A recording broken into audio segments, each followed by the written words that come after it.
Named Brian Norman, tough kid. He's got a lot of fights. He's 17-8 with some draws as well, so he's got a lot of experience up in the ring. He's been noted as being, you know, one of the hardest hitters that have come out of Georgia. Are you worried at all? I was told that he has 2 hands just like me, so what do I need to worry about?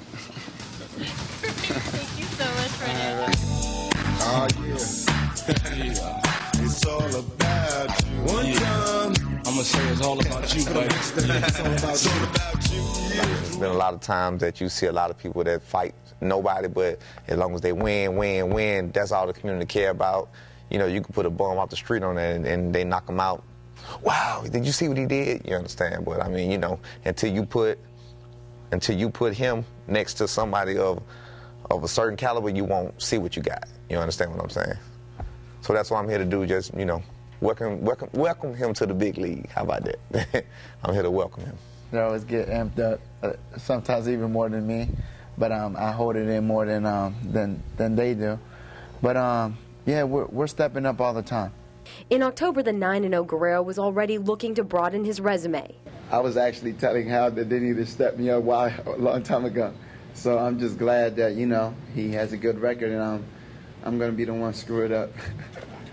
And he went on to do just that in 8 rounds against Tyrone Watson, aired on Showtime, and fought in front of a sold-out crowd. 4 months later, he'd do it all over again, this time on ESPN's Friday Night Fights against tough Philly fighter Anthony Rosado. For your winner by unanimous decision, from Salisbury, Maryland, Fernando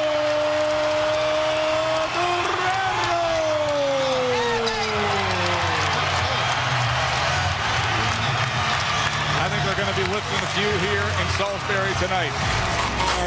Big money, easy, white beater with the underneath it. How do I feel? I feel undefeated. Snap my fingers, disappear from the precinct. Yeah, I'm ballin', we ball out. But Fernando's fans are no stranger to the 22-year-old. His dedication to boxing is matched only by his devotion to his community.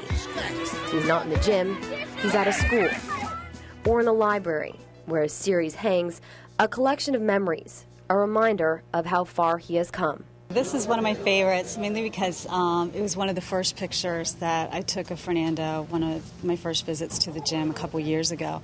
It was taken before he had his first professional fight. Think about him now and how far he's come and how polished he is, and, you know, just the image that he's portraying to the community, and, you know, just so exciting. And then this to me was just like kind of reminiscent of where he's come from, the hard work he's doing, just the reflection on his face, you know, taking a break from training. And so it speaks a lot to me about where he's come from and the road that he's headed on. It seems like it was just yesterday.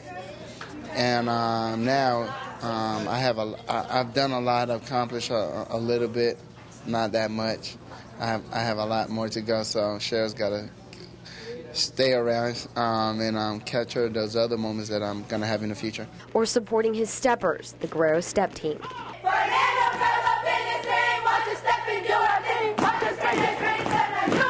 He always had good grades, and we want to keep good grades up and be good role models for everybody. Fernando's a good leader. He has his head on straight, and he's a good person. One little girl told me, she said, Miss Maxine, it feels good to have a real special person to come to you when he don't have to. He comes and sees these kids. Whose lives he clearly inspires as he navigates through his own life's brightly lit path and promising future. What you need to do is be thankful for the life you got, you know what I'm saying?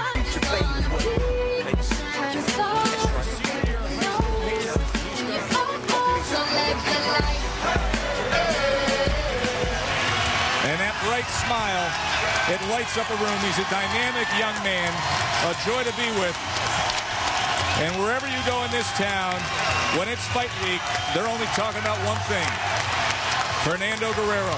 Of course, you know, they love Fernando, and I can appreciate that. You know, this is his community, this is his community, this is his city, this is his town, and I respect that. You know, I'm glad, because I love the sport of boxing. I'm glad that Fernando has been able to get the community involved in the sport of boxing or whatever else, and therefore, if they see him, they can see me. It's a hurt sport. Then after the fight, you know, we respect each other later, and, you know, he go on his career, I go on with mine. And June 19th, his career will be tested like never before as older brother Alex Guerrero is making his professional debut before the middleweight takes the ring. Alex has a much shorter resume in the amateur ranks, fighting just 25 times before making the decision to turn pro. Alex is fighting a boy from Tennessee, Jackson, Tennessee. He's 2-1.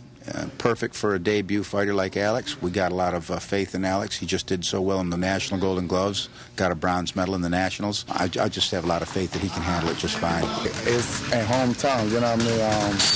Well, I don't want to disappoint nobody, you know, so it's kind of harder, you know what I mean? It's the first time that I'm going to fight with my brother, Alex, so it's exciting to have another Guerrero in the card, and you know, it's a special moment for me, you know, just we're taking it back to the amateurs. It's going to be a good fight, a great card of undefeated future champions, and it's not going to be just one Guerrero, it's going to be two Guerreros, so what more can you ask for? Who'd ever thought that I would see this day? Give thanks for every blessing.